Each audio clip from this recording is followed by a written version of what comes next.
సర్వశక్తిమంతుడైన ప్రభు నామంలో మీకు శుభములు, వందనాలు తెలియజేస్తూ ఉన్నాం. ఎలా ఉన్నారు? మీరు బాగున్నారని మేము తలుస్తూ మిమ్మల్ని బట్టి ప్రభువుని మేమెంతగానో స్తుతిస్తూ ఉన్నాం. జూలై మాసం అంతా విశ్వవాణి జాతీయ ప్రార్థనా మాసముగా దీన్ని మనం పరిగణిస్తూ ఉన్నాము. ఈ జూలై మాసంలో ప్రతిరోజు 28 రాష్ట్రాల కొరకు, 8 కేంద్ర పాలిత ప్రాంతాల కొరకు రోజుకి ఒక రాష్ట్రం చొప్పున ఆ రాష్ట్ర పరిస్థితుల కొరకు, అవసరతల కొరకు, రాష్ట్రాల్లో ఉన్నటువంటి ప్రజల రక్షణ కొరకు మానక మనము ప్రార్థన చేస్తూ ఉన్నాం. మీలో కూడా చాలామంది ఈ ప్రార్థనా సమయంలో పాలు పంపులు పొందుతూ ఉన్నారని నేను నమ్ముతా ఉన్నాను. ప్రతిరోజు ఉదయం 10 గంటల నుంచి 11 గంటల వరకు ఆంధ్రప్రదేశ్లో ఉన్నటువంటి ప్రజలు ఈ ప్రత్యేక ప్రార్థనా సమయంలో పాలు పంపులు పొందుతూ ఉన్నారు. అలాగే తెలంగాణ రాష్ట్రంలో 9 గంటల నుంచి 10 గంటల వరకు తెలంగాణలో ఉన్న ప్రియులందరూ ఈ ప్రార్థనా సమయంలో పాలు పంపులు పొందుతున్నారు. మీ అందరికీ నా నిండు మనసుతో కృతజ్ఞతలు, వందనాలు తెలియచేస్తూ ఉన్నాను. కంటిన్యూస్గా ఈ 28 రాష్ట్రాల రక్షణ కొరకు, 8 కేంద్ర పాలిత ప్రాంతాల ప్రజల రక్షణ కొరకు ప్రార్థన చేయాలని మీకు మనవి చేస్తూ ఉన్నాను. దినాన్ని పరిశుద్ధ లేఖన భాగంలో నుంచి దేవుని యొక్క మాట మనము వినాలి, దేవుని యొక్క మాట చొప్పున మనము జరిగించాలి. భూమి మీద ఇది మనకి విధించబడిన విధి అని సంగతిని నేను మీకు జ్ఞాపకం చేయడానికి ప్రయత్నం చేస్తాను. నిర్గమాకాండము 19వ అధ్యాయము 5, 6, 7, 8 వచనాలని దయచేసి మీరు మీ బైబిళ్ళు తెరిచి చూడాలని మీకు మనవి చేస్తూ ఉన్నాను. కాగా మీరు నా మాట శ్రద్ధగా విని నా నిబంధనను అనుసరించి నడిచిన ఎడల మీరు సమస్త దేశ జనులలో నాకు స్వకీయ సాంపాద్యము అగుదురు.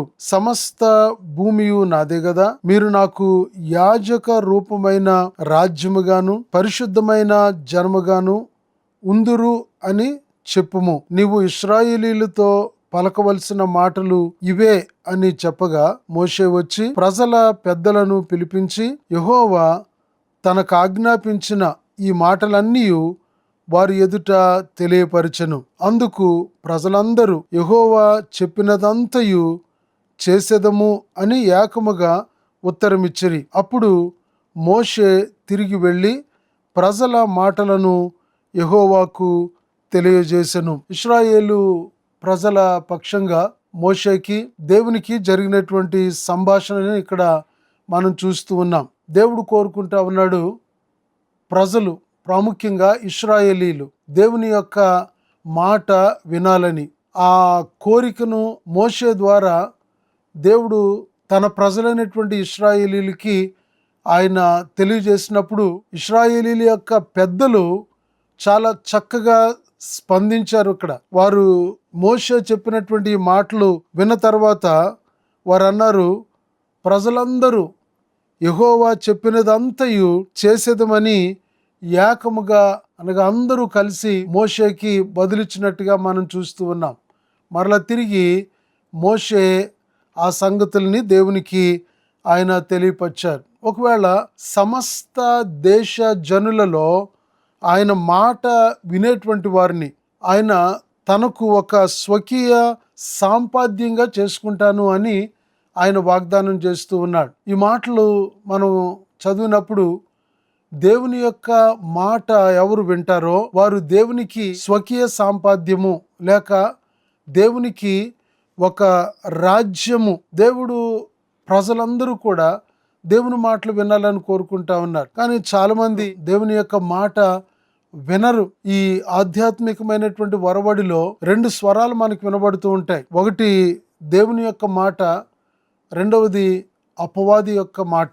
దేవుడు అంటాడు, నీ దేవుని యొక్క మాట విని నీ దేవుణ్ణి సేవించు, నీ దేవుని చిత్తానుసారంగా నడుచుకో అని దేవుడు చెప్తాడు. అపవాది అంటాడు, నిన్ను నీవే ప్రేమించుకో, నీ కుటుంబాన్ని ప్రేమించుకో, తదుపరి ఈ లోక సంబంధమైనటువంటి భోగాలన్నీ కూడా నీకు నచ్చినట్టుగా నీవు అనుభవించు, నీ లైఫ్ని ఎంజాయ్ చేయని చెప్పేసి అని అపవాది అంటాడు. ప్రియులారా, దేవుని యొక్క మాట వింటే దేవునికి రాజ్యంగా మనం కట్టబడతాం. ఒకవేళ అపవాది మాట వింటే మనము పాతాళానికి వెళ్ళిపోతాం. సో చాలా సీరియస్ లేకపోతే గంభీరమైన విషయం ఇది. ప్రజలు ఎక్కువగా అపవాది మాట వినడానికే అత్యధికంగా మొగ్గు చూపుతారు. ఎందుకంటే ప్రజలందరికీ సంతోషం కావాలి, వినోదం కావాలి, విందులు కావాలి. కనుక ప్రజలు వాటి వెనకాల పరుగులెడతారు. అపవాది అంటున్నాడు, ఇది మీకు చాలు, భూమి మీద మీరు బ్రతికినంత కాలము మీరు అనుభవించండి, ఎంజాయ్ చేయండి అని. సో దేవుడు మాట్లాడుతూ ఉన్నాడు, పరసంబంధమైనటువంటి సంగతుల కొరకు మాట్లాడుతూ ఉన్నాడు. మీరు ఒకవేళ నా మాట వింటే గనక సర్వ భూమికి అధికారినైనటువంటి నాకు, మిమ్మల్ని సృష్టించినటువంటి దేవుడినైన నాకు మీరు ఒక రాజ్యముగాను ప్రజగాను ఉంటారు అని దేవుడు చెబుతూ ఉన్నాడు. అపవాది లోక సంబంధమైన వాడు, దేవుడు పరసంబంధమైన వాడు. ఈ విషయాల్ని మనం గమనించాలి. సో పరసంబంధమైన వాటి మీదే మనం మనసు ఉంచాలి. ఈ లోక మాలిన్యము మనకు అంటకుండా మనము కాపాడుకోవాలి. విశ్వాసులంగా, క్రైస్తవులముగా, దేవుని బిడ్డలము అని చెప్పుకుంటున్నటువంటి వారి యొక్క కనీసపు బాధ్యత ఇది. కనుక మనము కాపాడుకుంటూ దేవుని యొక్క మాట వినే వారంగా, ఆ మాట చొప్పున నడిచే వారంగా ఉండాలని లేఖనాలు మనకి పదే పదే ప్రబోధిస్తూ ఉన్నాయి. దేవుని యొక్క మాట మనల్ని బలపరుస్తుంది, మన బాధలో మనకు నెమ్మదినిస్తుంది. దేవుని యొక్క మాట మనల్ని లేవనెత్తుతుంది, నిరుత్సాహంలో మనకి ప్రోత్సాహాన్ని, బలాన్ని ఇస్తుంది. మీరు నిబ్బరం కలిగి ధైర్యంగా ఉండేటట్టుగా దేవుని యొక్క మాటే మనల్ని ప్రోత్సహిస్తుంది అని నేను జ్ఞాపకం చేస్తూ ఉన్నాను. ఈ ప్రత్యేక సమయంలో దేవుని యొక్క మాట వినడం గురించి దేవుడు ఆయన యొక్క మనస్సు ఎలాగుందో లేఖనాల్లో నుంచి మనము గమనిద్దాం. సమూయేలు మొదటి గ్రంథం 15వ అధ్యాయము 22వ వచనంలో సమూయేలు ద్వారా దేవుడు సౌలుతో మాట్లాడుతూ ఉన్నాడు. అందుకు సమూయేలు తాను సెలవిచ్చిన ఆజ్ఞను ఒకడు గైకొనుట వలన యెహోవా సంతోషించినట్లు ఒకడు దహన బలులను అర్పించుట వలన ఆయన సంతోషించిన, ఆలోచించుము, బలులు అర్పించుట కంటే ఆజ్ఞను గైకొనుటయు, పొట్టేళ్ల క్రొవ్వును అర్పించుట కంటే మాట వినుటయు శ్రేష్టము. సౌలు అంటా ఉన్నాడు, ఈ బలిసినటువంటి పశువులన్నీ కూడా మన దేవునికి బలివ్వడానికి తీసుకొచ్చామంటున్నాడు. కానీ దేవుడు అవి కోరుకోలే. ఆ పాప సంబంధమైనటువంటివి, శాప సంబంధమైనటువంటి వాటిని మీరు అగ్నితో కాల్చివేయమని చెప్పాడు. కానీ సౌలు తన స్వలాభం కొరకు, తన సంపద కొరకు వాటి ప్రత్యేకపరిచి ఒక సమయం వచ్చినప్పుడు చెప్తా ఉన్నాడు, అది దేవునికి యెహోవాకు బలి అర్పించడానికి అని. చాలా చక్కగా సమూయేలు ద్వారా దేవుడు సౌలుకి బోధిస్తా ఉన్నాడు, ఒక పాఠం చెప్తా ఉన్నాడు. ఆయన అంటా ఉన్నాడు, దేవుని ఆజ్ఞను ఒకడు గైకొనుట వలన దేవుడు సంతోషిస్తాడు. ఒకవేళ దేవుని యొక్క ఆజ్ఞను గైకొనకుండా నువ్వు బలులు అర్పిస్తే ఆ బలుల వల్ల యెహోవా సంతోషించడు, ఆనందించడు అని చెప్తా ఉన్నాడు. ప్రస్తుత దినాలను మనం గమనిస్తే చాలా మంది వారి మనసుకు మెచ్చినట్టుగా లాభాపేక్షతోటి వారు పనిచేస్తూ ఒక సమయం వచ్చినప్పుడు లేక ఆదివారం వచ్చినప్పుడు వారు సంపాదించినటువంటి సంపాదనలో కొంత భాగాన్ని దేవునికి ఇచ్చేస్తే లేక దశంభాగం ఇచ్చేస్తే సో దేవుడు నన్ను బట్టి ఆనందిస్తాడు అనుకుంటున్నారు. అది సరిపోద్ది అనుకుంటా ఉన్నారు. కానీ దేవుడు ఏం చెప్తా ఉన్నాడు అని అంటే అది దేవునికి అవసరం లేదంటా ఉన్నాడు. నువ్వు బలులు అర్పించడం కంటే, నువ్వు కానుకలు ఇచ్చి సంతోషపరచడం కంటే దేవుని యొక్క మాట వినడం, దాన్ని బట్టి దేవుడు సంతోషిస్తాడని తెలియజేస్తా ఉన్నాడు. దేవుని యొక్క మాట వినాలి. ఎందుకనంటే ఆయన దేవుడు, ఆయన మన యొక్క యజమాని. వాక్యం చెప్తుంది సర్వ భూమి నాదే కదా అంటా ఉన్నాడు ఆయన. ఈ భూమి మీద ఉన్నటువంటి మనం కూడా ఆయన వారమే, ఆయన సృష్టించినటువంటి సృష్టే కనుక ఆయన కోరుకుంటాడు ఖచ్చితంగా ఆయన మాట మనం వినాలని. మనము ఎవరి మాట వింటూ ఉన్నాం? సాతాను మాట మనం వింటూ ఉన్నామా, లేకపోతే దేవుని మాట విని దేవుణ్ణి సంతోషపెడుతూ ఉన్నాం? చాలాసార్లు మనము సాతాను మాట విని దేవునిని, పరిశుద్ధాత్మను దుఃఖపరుస్తూ ఉన్నాం. కానీ దేవుడు మనల్ని హెచ్చరిస్తూ ఉన్నాడు, మనకి బోధిస్తూ ఉన్నాడు. దేవుని మాట మనం వినాలని. దేవుని మాట మనం వినాలి ప్రియులారా. దేవుని మాటను అనేక మందికి మనం వినిపించాలి. మనం ఎరిగినటువంటి దేవుని గురించి అనేక మందికి మనము తెలియచేయవలసినటువంటి ఆవశ్యకత ప్రస్తుత దినాల్లో ఎంతో ఉంది అని నేను జ్ఞాపకం చేస్తూ ఉన్నా. మారుమూల ప్రాంతాల్లో కనీస ప్రయాణ సౌకర్యాలు లేనటువంటి ఆ ఎత్తైన కొండల మీద, లోయల్లో అనాగరికులైనటువంటి ప్రజలు, వారికి దేవుని యొక్క వాక్కు లేదు, వారు దేవుని యొక్క మాట వినటం లేదు, ఆ అవకాశం వారికి లేదు, వారికి దేవుని యొక్క మాటను తెలియజేసేటువంటి వారు లేరు. మోషే దేవునికి ప్రజలకి మధ్యవర్తిగా ఉండి దేవుని మాట తన ప్రజలకు తెలియజేస్తా ఉన్నాడు. కానీ చాలా మందికి దేవుని యొక్క మాటను తెలియజేయడానికి మధ్యవర్తిగా నిలబడేటువంటి వారు లేరు. నా ప్రియ సహోదరి సహోదరులారా, నీవు నేను ఒక మధ్యవర్తిగా వ్యవహరించాలి. ఈ దేవుని యొక్క మాటను, ఈ సత్యాన్ని మనం అనేక మంది దగ్గరికి మోసుకొని వెళ్ళవలసిన అవసరత ఉంది. సువార్త లేక, దేవుని యొక్క మాట లేక అనేక మంది నశించిపోతా ఉన్నారు. చచ్చిపోయి అనేక మంది ప్రతిరోజు నరకానికి వెళ్ళిపోతా ఉన్నారు. ఒకవేళ నీవు నేను మోషేలాగా ఒక మధ్యవర్తిగా నిలబడి ఈ దేవుని మాటను ఆ ప్రజలకు మనం తెలియజేయగలిగితే గనక ఇశ్రాయేలీలు స్పందించినట్టుగానే బహుశా వారు కూడా స్పందిస్తూ ఉన్నారు. ఆ రీతిగా ఎంతోమంది, ఎన్నో కుటుంబాలు, మా కుటుంబ పక్షంగా మేము వెళ్ళలేకపోతున్నాం, ఒక సేవకుడిని మేము పంపిస్తామని ముందుకు వస్తే దేవుని యొక్క వాక్యాన్ని చేతపట్టుకుని సేవకుడు వెళ్ళి వారికి దేవుని యొక్క మాటలు చెప్తే, అయ్యో మేము దేవుని యొక్క మాటను వింటాం అని ముందుకు వస్తూ ఉన్నారు. ఇంకా అనేకమైనటువంటి గ్రామాలు దేవుని మాట వినడానికి నోచుకోలేనటువంటి పరిస్థితుల్లో ఉన్నాయి. ఇది మన బాధ్యత. మన తరములో మన వారికి ఈ మాట వినిపించటం, ఈ సేవ చేయడం మన యొక్క బాధ్యత అని నేను మీకు జ్ఞాపకం చేస్తూ ఉన్నాను. దేవుని యొక్క మాటను మనము వినాలి. దేవుని యొక్క మాటను మనం ఇతరులకు తెలియచేయాలి.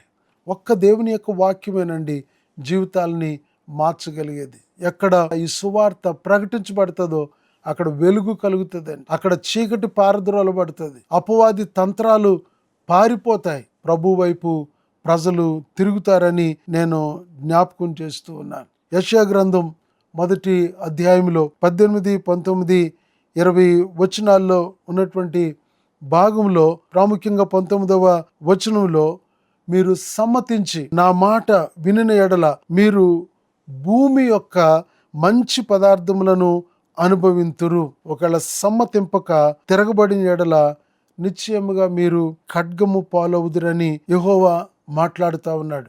ప్రియులారా, ఆయన అన్నాడు, మంచి పదార్థాలు నీవు నేను, మనము, మన కుటుంబాలు, మన బిడ్డలు మంచి పదార్థాలని వారు అనుభవిస్తారంటండి. మంచి పదార్థాలు. ఈ లోకంలో ఎవరికీ లేనటువంటి భాగ్యాన్ని, ఈ లోకంలో ఎవరికీ లేనటువంటి ఆశీర్వాదాన్ని మనకి, మన బిడ్డలకి దేవుడిస్తాడు. ఎప్పుడో తెలుసా? ఒకవేళ మనము సమ్మతించి దేవుని యొక్క మాట వింటే గనక. సో ఒకవేళ వినకపోతే వాక్యం చెప్తుంది మీరు ఖడ్గం పాలైపోతారు అని, మన మీద కీడు ఏలుబడి చేస్తుందని, లేక అపాయకరమైనటువంటి పరిస్థితుల్ని మనము చూడవలసి వస్తుందని దేవుని యొక్క వాక్యం సెలవిస్తూ ఉంది.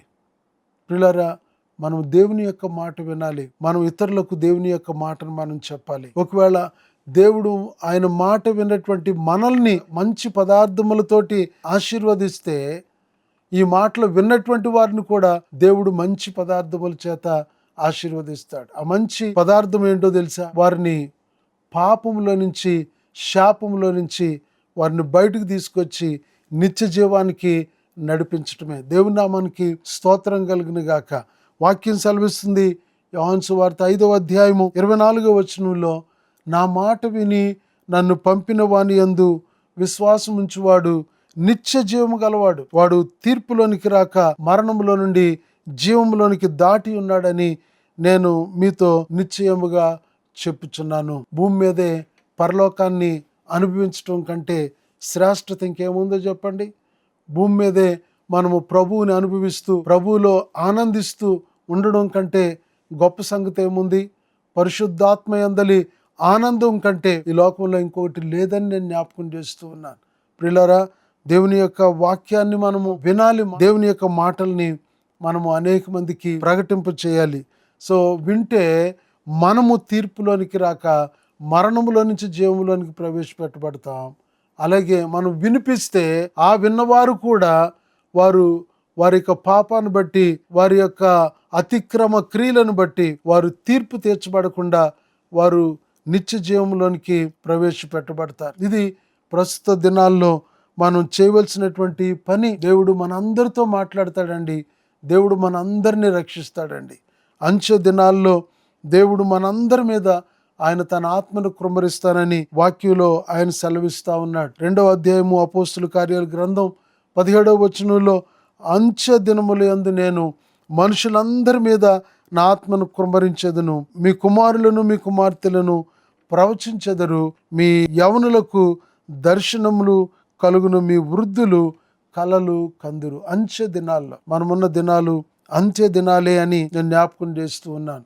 దేవుడు అందరితో మాట్లాడాలని ఆయన ఆశపడుతూ ఉన్నాడు. దేవుని యొక్క చిత్తాన్ని నెరవేర్చడంలో భూమి మీద నీవు నేను ఒకవేళ ఒక్క అడుగు ముందుకేయగలిగితే గనక భూమి మీద శ్రేష్టమైన పదార్థాల చేత దేవుడు మనల్ని ఆయన ఆశీర్వదిస్తాడు.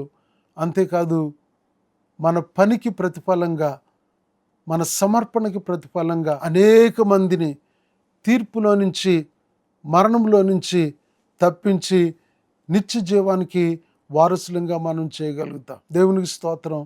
విన్న మాటల్ని వినని వారికి అందించడానికి ఒక చిన్న ప్రయత్నం చేద్దాం. మన కుటుంబ పక్షంగా విశ్వవాణి ద్వారా జరుగుతున్న ఈ ఉన్నతమైనటువంటి పరిచర్యలో మీ వంతుగా మీ కుటుంబం నుంచి ఒక సేవకునికి ప్రతి నెల ఒక 4,000 రూపాయలు ఒక సేవకునికి మీరు ఇచ్చి మీ పక్షంగా సువార్త ప్రకటింప చేయగలిగితే దేవుడు మిమ్మల్ని ఆశీర్వదిస్తాడు. ఈ సేవకుని ద్వారా దేవుని మాటలు విన్న ప్రతి ఒక్కరిని దేవుడు ఆశీర్వదిస్తాడు. ఇది ఒక అవకాశమని నేను జ్ఞాపకం చేస్తూ ఉన్నాను. దేవుడు మిమ్మల్ని ఆశీర్వదించును గాక. చిన్న ప్రార్థన చేద్దాం, తలలు వంచుదాం. ప్రేమ కలిగిన మా తండ్రి, మా ప్రియ ప్రభువా, నీకు వందనాలు, స్తోత్రాలు చెల్లించుకుంటూ ఉన్నాం. నాయన, మీ మాట నాయన మా జీవితాల్లో అత్యంత ఉత్కృష్టమైనటువంటిది ప్రభువా. నాయన, మీ మాట చొప్పున నడవడానికి మేము ఆశపడుతూ ఉన్నాం. అంతేకాదు నాయన, నీ మాటల్ని అనేక మందికి నాయన మేము చేరవేయడానికి మమ్మల్ని బలపరచండి తండ్రి. మీకు స్తోత్రాలు. కరుణించి నీ కృపతో నింపండి. ఈ మాటలు వింటున్న ప్రతి ఒక్కరిని మీరు ఆశీర్వదించండి. నాయన, బిడ్డలు ఏ సమస్యలో ఉన్నారో, నాయన ఏ శ్రమలో ఉన్నారో, వారికి ఉన్నటువంటి ప్రతి లోటు మీరు తీర్చండి నాయన. మీరు మీ మాటల చేత వారిని బలపరచండి, మహిమ పొందండి. వందనాలు చెల్లిస్తూ యేసు నామములో ఈ ప్రార్థన అడిగి వేడుకుంటూ ఉన్నాము మా పరమ తండ్రి, ఆమేన్. త్రియేక దేవుని దీవెన, ఆయన కృపా కాపుదల, సన్నిధి, సమాధానము మీకు తోడుగా ఉండును గాక. ఆమేన్.